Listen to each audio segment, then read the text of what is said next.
RRB, l'invité du matin.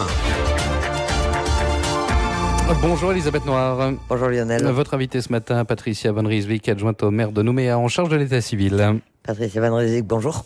Bonjour Elisabeth. Merci d'avoir accepté notre invitation. Nous sommes à 12 jours du référendum du 4 novembre. Qu'est-ce qui reste à faire pour l'organisation pratique du scrutin ? Il reste beaucoup de choses à faire parce que la plupart de la mise en place se fait souvent au dernier moment. Donc il nous reste encore tout le matériel de vote donc à préparer pour chaque bureau de vote. On a encore toutes les cartes électorales qui ont été envoyées par la poste, mais pour celles qui reviennent, nous les trions par bureau de vote pour les mettre à disposition des électeurs. Il faut qu'on mentionne évidemment toutes les procurations qui nous arrivent tous les jours sur les listings d'émargement pour qu'elles soient opérationnelles le jour du scrutin. Et il faut qu'on vérifie techniquement que l'ensemble des bureaux de vote fonctionnent convenablement pour ce jour-là. Beaucoup de choses, donc encore, déjà, il y a déjà des choses qui ont été faites, notamment la mise sous pli de la propagande. Qui en est responsable? Comment ça s'est passé? Alors la mise sous pli, c'est complètement l'État qui s'en est occupé. Nous avons mis la salle d'honneur de la ville à leur disposition avec table et chaise, mais c'est eux qui se sont occupés de toute la mise sous pli et de l'organisation de celle-ci. Et c'est chaque parti et groupement politique, ils sont 5, qui a fourni les documents qu'il fallait mettre sous pli. Il y avait tous les documents, oui, ont été fournis au SARIA par les groupements politiques, et puis il y avait aussi évidemment dans ces enveloppes les bulletins oui et non. Alors combien de bureaux de vote à Nouméa, est-ce qu'il y en a de nouveaux pour ce scrutin du 4 novembre? Alors il y en a un nouveau qui est issu des inscriptions d'office qui ont donc été décidées, et notamment dans ce bureau de vote on retrouve tous les électeurs pour lesquels nous n'avions pas d'adresse physique pour les attribuer dans des bureaux de vote correspondant à leur adresse. Donc c'est souvent les électeurs qui n'avaient qu'une boîte postale qui se retrouvent dans ce bureau-là. Et il est situé où? Il est situé en mairie, donc on a un bureau mairie 3. Au total, combien d'électeurs sur Nouméa pour ce scrutin du 4 novembre? Alors on a 50 328 électeurs inscrits sur la liste de consultation pour ce scrutin. On a une idée de combien d'électeurs par bureau à peu près? Oui, on a une moyenne de 850 électeurs par bureau. Certains, les plus faibles sont entre 500 et 550 et on va jusqu'à 1100 pour certains. Alors un bureau de plus, le bureau 3 à la mairie de Nouméa, et puis il y a aussi les fameux bureaux décentralisés. Comment ça se passe? Est-ce qu'il y a des dispositions particulières pour ces bureaux-là? Alors les dispositions particulières au niveau de la ville a été de mettre à disposition la salle Anéoui à la vallée du Tir pour que les communes respectives qui sont délocalisées pour les électeurs qui vont voter sur Nouméa puissent se rendre dans les bureaux de vote. Mais toute l'infrastructure et l'organisation du bureau de vote, je parle du président, des assesseurs, etc., est complètement de la compétence des communes respectives qui ont été délocalisées. Alors il y a 6 bureaux décentralisés, hein. Il y en a 2 pour l'IFU, un pour Marais, un pour OVA, un pour Bélep, un pour l'île des Pins. Exactement. Et donc ce sont chacune de ces communes qui envoient le président de bureau Les communes qui ont été délocalisées s'occupent de ces bureaux de vote exactement de la même manière qu'elles l'auraient fait si ça s'était déroulé dans les îles respectives. Et en revanche, chez vous, c'est la ville de Nouméa qui fournit l'infrastructure, les urnes, les isoloirs, etc. C'est ce que nous avons fait. Donc la salle est mise à leur disposition, organisée avec les différents bureaux de vote, les urnes, les tables, les isoloirs, les circulaires. Les circulaires, elles sont mises par les communes. Nous avons mis des panneaux aussi pour indiquer quels étaient les bureaux de vote qui étaient présents dans cette salle Anéoui pour que les électeurs puissent s'orienter facilement. Justement, pour chaque bureau de vote, quelle est l'infrastructure qu'il faut prévoir? Est-ce qu'il y a des dispositions particulières, des choses à ne surtout pas oublier? Il ne faut pas oublier l'urne, je pense que ça c'est en priorité, mais nous avons donc les tables, les chaises évidemment, les isoloirs, en fonction du nombre d'électeurs, il y a un certain nombre d'isoloirs dans le bureau.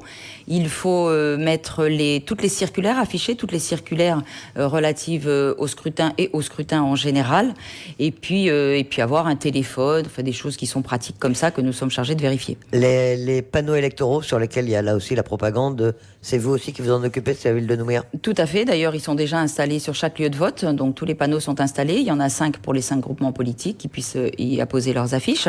Et on a le 6e qui est voué à l'affichage du décret.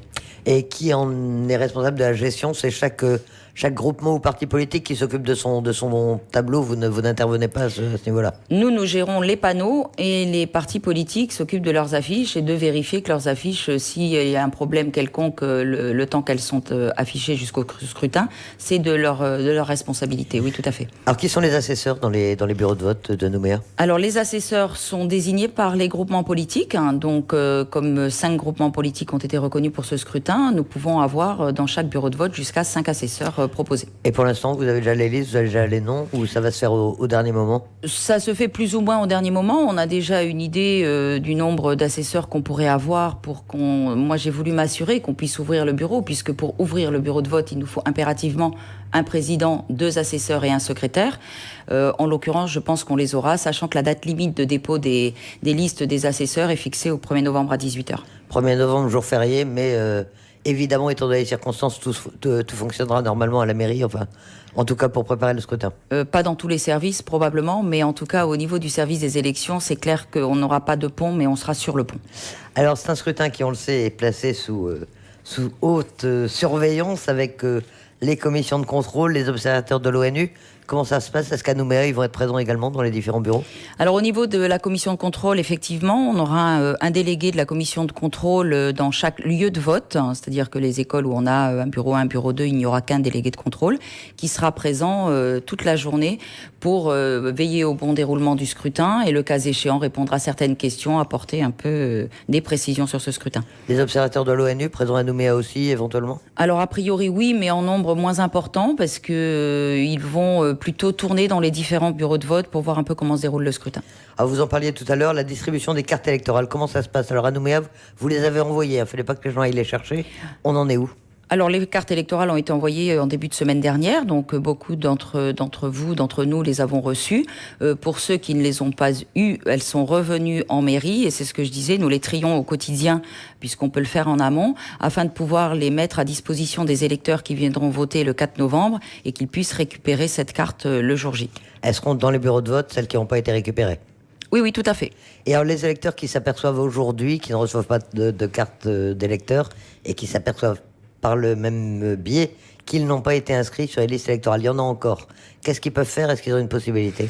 Alors aujourd'hui, on est confronté à 2 cas de figure. C'est-à-dire qu'on a les inscriptions qui auraient dû être d'office.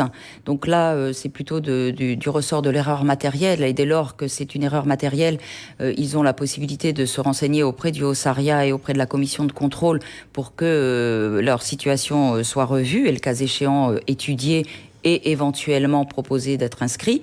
En revanche, en ce qui concerne les non-natifs qui auraient dû faire une demande volontaire pour être inscrits sur ces listes, dès lors qu'ils n'ont pas fait cette demande volontaire avant la date limite qui était le 18 juin 2018, je crains que ce soit compliqué pour eux parce qu'il n'y aura pas de recours possible dans la mesure où cette demande n'a pas été faite. On a dit qu'il y avait une possibilité d'inscription jusqu'au 4 novembre, jusqu'au jour du scrutin.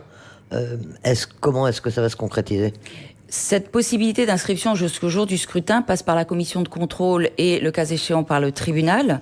Mais encore une fois, il ne s'agit que pour le cas où ce serait des erreurs matérielles, de non-inscription d'office ou de non-inscription pour des erreurs diverses et variées. Pour des erreurs matérielles ou administratives qui auraient été commises.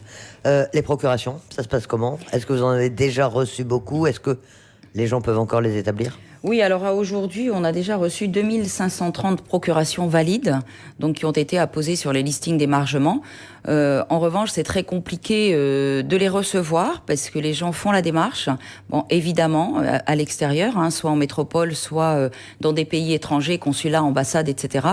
Donc les procurations sont établies. En revanche, pour les réceptionner, c'est très compliqué puisque on a du mal pour des gens qui ont fait des procurations il y a 3 semaines, 1 mois, 2 mois, elles ne sont toujours pas arrivées. Alors c'est vrai que pour les gens de l'extérieur, ça peut paraître anodin. Mais pour nous, ça l'est pas vraiment.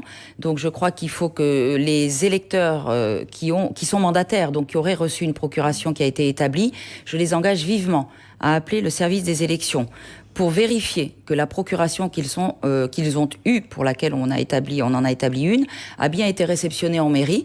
Si elle n'a pas été réceptionnée en mairie, qu'ils s'adressent à leur mandant, la personne qui leur a donné procuration, pour qu'ils retournent dans les commissariats, gendarmerie ou consulats respectifs, demander qu'on envoie vraiment cette procuration, puisqu'il est possible qu'ils l'envoient par mail.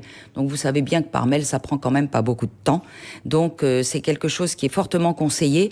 Donc faites la démarche parce que c'est important, mais il n'y a que comme ça qu'on arrivera à avoir le maximum de procurations. Et pour établir une procuration, les gens ont encore le temps? C'est encore dans les délais? Ah bien sûr, les procurations, enfin c'est encore dans les délais. À l'extérieur, c'est compliqué puisque je viens de le dire, pour ceux qui l'ont fait il y a 2 mois, elles sont pas forcément arrivées. Mais jusqu'à la veille du scrutin, jusqu'au jour du scrutin même, nous pouvons recevoir des procurations et les apposer sur les listings. En revanche, si vous les avez pas reçues, si elles sont pas arrivées, les gens pourront pas voter par procuration, même s'ils ont fait la démarche. Alors là, effectivement, si au niveau de la commune, nous n'avons pas reçu les procurations, soit par mail, soit par voie postale, et que nous n'avons pas pu les inscrire sur le listing d'émargement, il ne sera absolument plus possible pour les communes de faire quoi que ce soit. Alors un peu de clémence vis-à-vis des présidents de bureaux de vote ce jour-là, parce qu'ils n'y sont pour rien, ils ont un listing, ils ne peuvent faire voter que les électeurs qui sont mentionnés sur leur listing, et ils ne peuvent faire voter les personnes qui ont des procurations que dès lors qu'elles sont inscrites en rouge sur le listing d'émargement ce jour-là. Oui, donc c'est une précision effectivement importante. Le dépouillement, ensuite, comment ça va se dérouler? Est-ce que là aussi, tout est prêt? Il y a des dispositions particulières? Alors effectivement, bon, tout est prêt comme d'habitude. Une fois que le scrutin est clos, nous passons à la phase du dépouillement. Je précise, parce que dans les élections précédentes, les choses n'avaient pas été tout à fait comme ça, c'est que les personnes qui viennent aider au dépouillement, qui sont les scrutateurs, doivent impérativement être électeurs du bureau de vote dans lequel ils viennent dépouiller. Ça veut dire que les présidents ou les électeurs peuvent se manifester tout au long de la journée pour avoir suffisamment de scrutateurs le soir et être sûr qu'ils sont inscrits sur la liste de consultation, puisqu'ils seront de facto sur la liste d'émargement dans leur bureau de vote. Et c'est dans la journée même du scrutin que vous désignez ou que vous trouvez les scrutateurs? Ils se désignent pas, c'est-à-dire que les gens peuvent se manifester spontanément ou être proposés dans la journée. Il suffit qu'ils viennent à 17h45, présents au moment de la clôture du scrutin, pour être à une table de dépouillement et participer à ce dépouillement.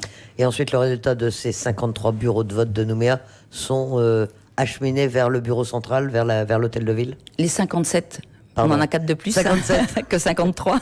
Oui, une fois que les PV sont signés, que le dépouillement est terminé, les présidents reviennent comme d'habitude au bureau centralisateur, donc à l'hôtel de ville. Chaque PV est validé par des personnes qui sont en salle du conseil municipal à la ville.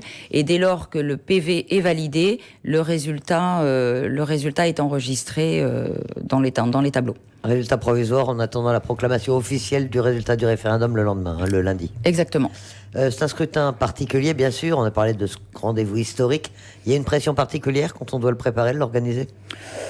Une pression particulière dans l'organisation, non, pas spécialement. Mais c'est vrai que ce scrutin est, par définition, presque unique, je dirais. Et il faut vraiment être au niveau de la réglementation extrêmement pointu, afin que dans le bureau de vote, tout se déroule selon la réglementation, quoi qu'il se passe et quoi qu'il se fasse, pour que évidemment le scrutin soit le plus parfait possible. Pour que ce scrutin soit incontestable et que tout se déroule bien. Patricia Van Rijswijk, merci d'avoir accepté notre invitation ce matin. Merci Elisabeth.